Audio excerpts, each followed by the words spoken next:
Hello and welcome. सर्वांचं स्वागत आहे M1च्या PYQ सिरीजमध्ये. तर आजचा आपला क्वेश्चन एक सिम्पलसा क्वेश्चन आहे, फक्त लवकर ओळखायला येत नाही. आपल्याला चेक करायचं आहे की एक जी सिरीज दिलेली आहे ही कन्वर्जंट आहे की नाही.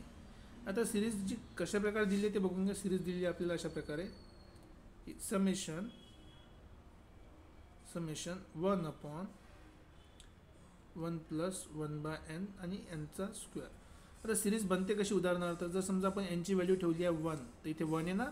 समजलं, बेसिकली 1/1+1/1 याचा पावर आणि 1चा स्क्वेअर, बेसिकली याचा पावर. जर मी n = 2 ठेवलं तर यांच्या ठिकाणी काय येणार, 2 येणार. सो 1/1+1/2 आणि हा 2 त्याचा स्क्वेअर. आणखी तुम्ही टर्म ठेवणार, 3 असेल 3 येणार, 4 असेल तर 4 येणार. तर जर मला nth नंबरची टर्म काढायची आहे तर nच्या ठिकाणी nच राहील. सो देअरफॉर UN अच्छा, समेशन म्हणजे याचं सगळ्याचं सम. असं कंटिन्यू सिरीज पुट करत बसा तर सगळ्याचं सम करायचं असते. आता आपण nth नंबरची टर्म काढायची. nth नंबरची टर्म काय मिळणार आपल्याला की 1/1+1/n त्याचा पॉवर किती आहे, nचा स्क्वेअर. राईट. आता nचा स्क्वेअर बघा, प्रॉब्लेम असा आहे की nचा स्क्वेअर आहे.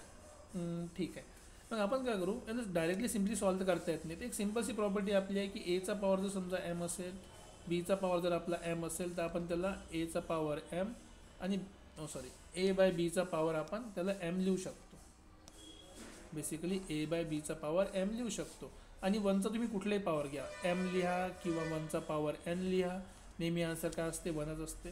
तुम्ही याला थोडं चेंज करायसाठी रूट टेस्ट म्हणून की UN लिहिता मी 1चा पॉवर n लिहिला, त्याचा स्क्वेअर लिहिला, काहीही फरक पडत नाही.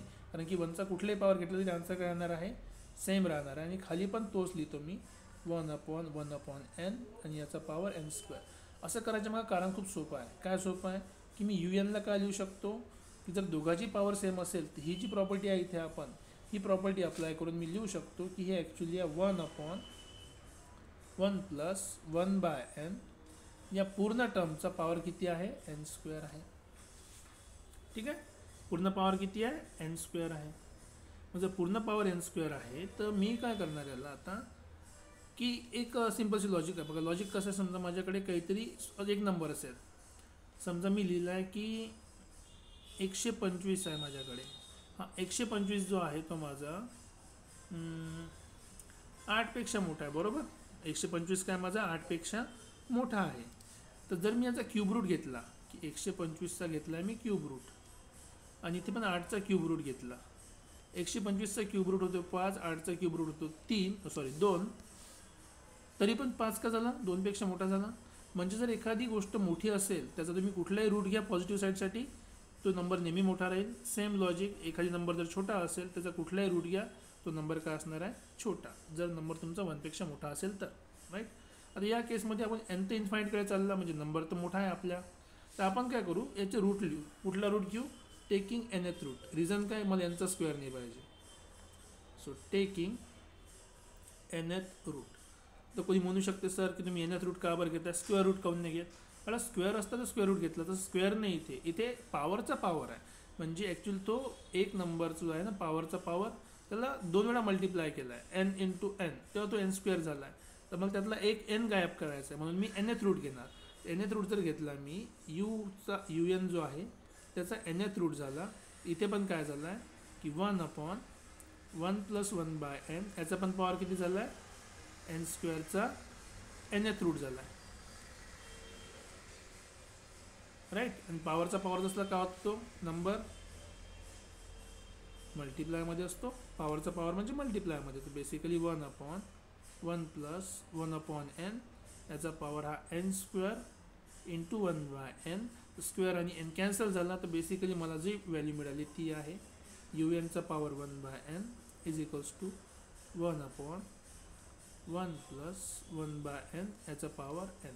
आता बघ त्याला पॉवर सेपरेट करतो मी की वरती मला मिळालं 1चा पॉवर n आणि डिवाइड बाय 1+1/n याचा पॉवर n. आता मला चेक करायचं आहे की ही सिरीज कन्वर्जंट आहे का डायव्हर्जंट आहे. मग हे चेक करायसाठी आपण सिम्पली काय करू की taking limit n tends to infinity, कारण की खूप लंबी सिरीज आहे, सगळ्याची आपण ॲडिशन करतोय. कशी, कुठली सिरीज आहे, UN ज्याचा पॉवर आहे 1 × 1/n 1/n = इथे पण लिमिट लागेल एन टेन्स टू इन्फिनिटी, हा झाला 1, 1चा कुठल्याही पॉवर 1च राहते, 1 प्लस 1/n याचा पॉवर n, राईट. आणि जर तुम्हाला लिमिटची प्रॉपर्टी माहिती असेल तर बेसिकली वरती लिमिट घ्यायची गरज नाही, कारण की वरती कॉन्स्टंट नंबर आहे, हे लिमिट आपण वर पण घेऊ शकतो आणि खाली पण घेऊ शकतो. तर खाली जर आपण लिमिट घेतली तर आपल्याला जो व्हॅल्यू मिळेल ती व्हॅल्यू अशा प्रकारे आहे की 1 upon limit n tends to infinity 1 plus 1/n याचा पॉवर n, आणि या पुऱ्या सिरीजची जी आन्सर आहे this is nothing but equals to e. मग आता बघा आपलं फायनल आन्सर काय आलं की limit n tends to infinity आहे u of n to the power 1/n is equals to 1 upon e आहे. जर तुम्हाला आठवत असेल की ईची व्हॅल्यू काय आहे 2.7च्या जवळपास आहे. जर समजा 1 अपॉन ई करायचं असेल तर त्याला 1 अपॉन 2.7.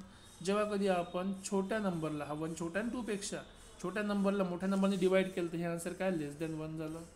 तर जेव्हा आन्सर लेस दॅन 1 झालं तर आपण काय म्हणू शकतो series is convergent. Series is convergent, right. तशा प्रकारे आपण हा क्वेश्चन इझिली सॉल्व्ह करू शकतो, राईट. जर तुम्हाला कोणता डाऊट असेल तर तुम्ही कमेंट सेक्शनमध्ये लिहू शकता. डाऊट नसेल तर मित्रांपर्यंत शेअर करा, सगळ्यांपर्यंत पोचवा. भेटूया परत नेक्स्ट लेक्चरमध्ये नेक्स्ट क्वेश्चन्ससोबत. Till then take care, bye bye.